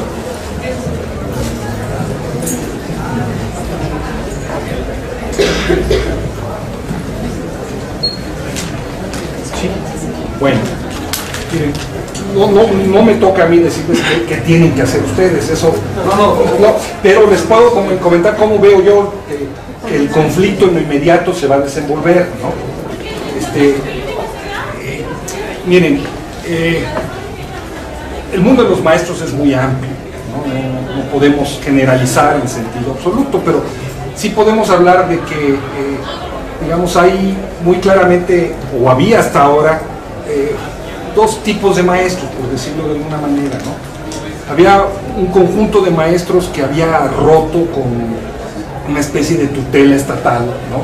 Que se había organizado de manera democrática, desde abajo, maestros comprometidos con los procesos de transformación social, ¿no? Muchos de ellos estaban agrupados en la Coordinadora Nacional de Trabajadores de la Educación, ¿no? Un organismo que tiene más de 30 años fundada, ¿no? Y que reivindica como, yo diría, sus héroes, pero reivindica las figuras de otros 4 maestros, ¿no? 3 de ellos maestros rurales, que han jugado un papel muy importante en las luchas sociales de nuestro país, ¿no?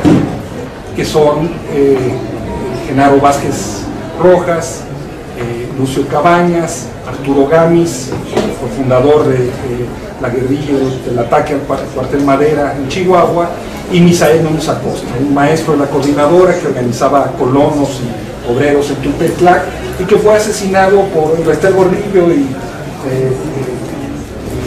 el que era el protector de Bester Gordillo en aquella época, Carlos Ojitos Barrios, ¿no? Entonces ellos reivindican esto. Entonces están estos maestros, digamos. Y luego había un conjunto de maestros que se sentían protegidos y se sentían parte de un pacto muy general que había entre el Estado y los maestros, ¿no? En donde los maestros se sentían que eran los responsables de la educación, de la inculcación de los valores patrios. Bueno, ustedes saben, todos los lunes se hacen las ceremonias en las escuelas de la bandera, se les rinde homenaje, había toda esta visión, ¿no? Y había una imagen de que a pesar de todo el Estado te estaba protegiendo. Bueno, lo que hicieron con esta reforma fue de la noche a la mañana acabar con esa protección y decirles a la ley de la selva, te vas a competir de manera unilateral, ¿no? Se acabó la seguridad y la permanencia en el empleo. Entonces hay un proceso yo diría como de convulsión en las mentes de muchos maestros, ¿no? Como decía maestro de Campeche que les decía un momento, durante 16 años estuvimos dormidos, estamos despertando, ¿no? Entonces están surgiendo por muchos lados muchos liderazgos. Los maestros generalmente son líderes en sus comunidades, son los intelectuales orgánicos de esas comunidades, los que expresan, articulan, para bien y para mal. Muchos se han vuelto caciques, otros se han vuelto un elemento para organizarlo. Pero lo que hoy estamos viviendo es un proceso de desacomodo. Se desacomodaron todas las piezas. Ustedes imagínense un momento que van en una carretera, ¿no? Muy transitada, de muchos carriles, y de repente en esa carretera hay un choque, hay un accidente, ¿no? Y ustedes que iban hasta adelante se bajan de ese choque y dicen, ¿qué pasó? Bueno, lo que pasó todavía no acaba de pasar, sigue pasando, ¿no? Entonces el camionero que tenía que ir a entregar su mercancía, quién sabe qué ciudad, pues se le va a echar a perder, ¿no? Y el que iba a llegar a la fiesta del 15 años, y de la que además era su ahijada, pues ya no va a llegar. Entonces todo el mundo tiene que comenzar a reformular qué está pasando. Esa es la situación que estamos viviendo ahora. Una situación en donde hay una gran conflictividad social, ¿no? Como les decía hace un momento, hay protestas en todo el país, se está formando una bola de nieve, ¿no? Con acciones a veces muy locas, por no usar otra palabra, ¿no? Un grupo de maestros toma una presa en Veracruz, porque no les hacen caso, y cierran las válvulas del agua. En Chiapas cerraron el edificio de Pemex, de donde se abastece la gasolina. Las garitas, los puentes de las carreteras, de los pasos fronterizos en Chiapas y hacia Estados Unidos, en Tamaulipas, Chihuahua y Baja California, han estado cerradas. Es una locura. O sea, ustedes, si conocen maestros, pregúntense, en todos lados hay. Hoy, como les decía, en Xochimilco los padres de familia acaban de tomar las escuelas. Aquí mismo, pues auditorio está lleno, ¿no? Platicando por un problema que formalmente no los atañe a ustedes de manera directa, pero que les llama su inquietud como universitarios y su deseo de saber más, ¿no? Bueno, creo que eso estamos viviendo en todo el país, ¿no? ¿Qué quiere decir esto? Quiere decir que durante meses vamos a asistir a una situación de muchos conflictos. Esto no se va a resolver de la noche a la mañana. O sea, lo que hizo Peña Nieto con esta reforma fue echarse una piedra en el zapato. Una piedra no te corta el pie, pero si tú tienes que caminar 6 años con una piedra en el zapato, a ver cómo le haces. O sea, se compró esa pesadilla. Abrieron una caja de Pandora y han salido todo tipo de monstruos y quimeras por todos lados. Entonces ese conflicto va a permanecer. Además tuvieron tan buen tino que lo juntaron con su pretensión de privatizar el petróleo, ¿no? Por lo pronto ya no tuvieron que echar atrás en sus pretensiones de aumentar el IVA, ¿no? Ya no lo hicieron. Y no lo hicieron ni mucho porque están ahí los maestros protestando en la calle porque esto se está contaminando o extendiendo hacia muchos otros lugares. Entonces, vamos a una situación de desobediencia y de resistencia en muchos lugares, con acciones de distinta naturaleza. Emilio Choifet acaba de anunciar que va a lanzar un ejército de encuestadores de INEGI para levantar una encuesta en todas las escuelas. Ustedes imagínense la barbaridad que eso significa. O sea, el secretario de Educación Pública diciendo que no sabe cuántas escuelas, cuántos maestros y en qué estado están las escuelas del país. ¿No tenía que haber hecho eso primero antes de hacer su reforma? Bueno, pues es lo que están diciendo. Yo quiero saber qué va a pasar cuando esos encuestadores lleguen allí a las escuelas, cómo los van a tratar, ¿no?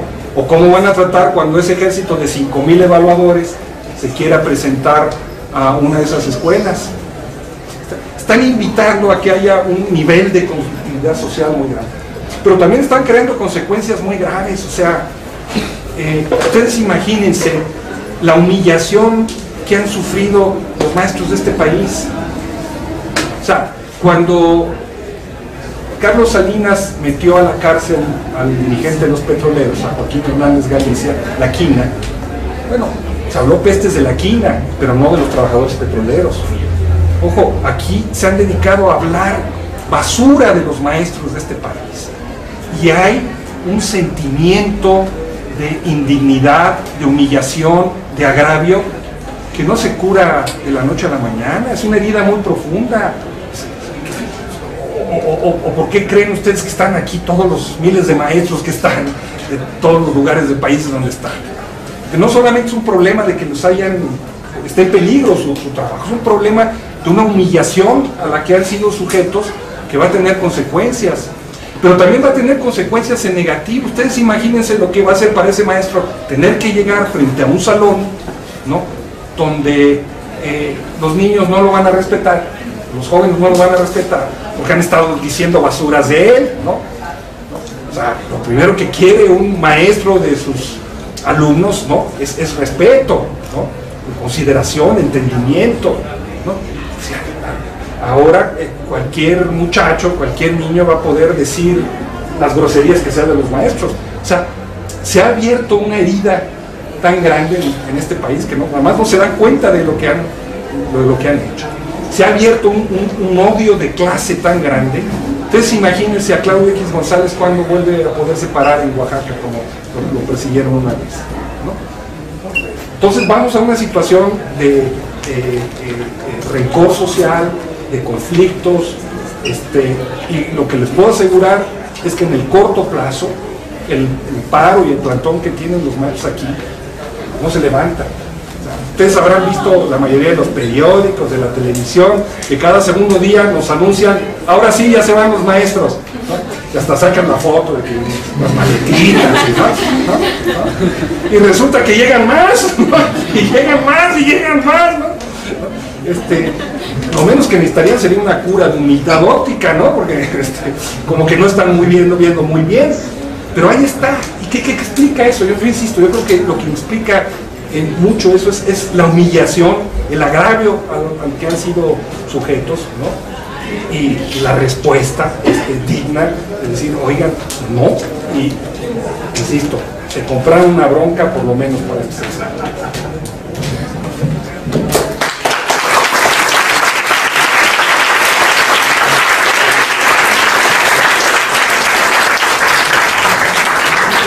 Bueno, pues agradecemos a todos su asistencia y a ti, Luis, por compartir con nosotros este par de horas.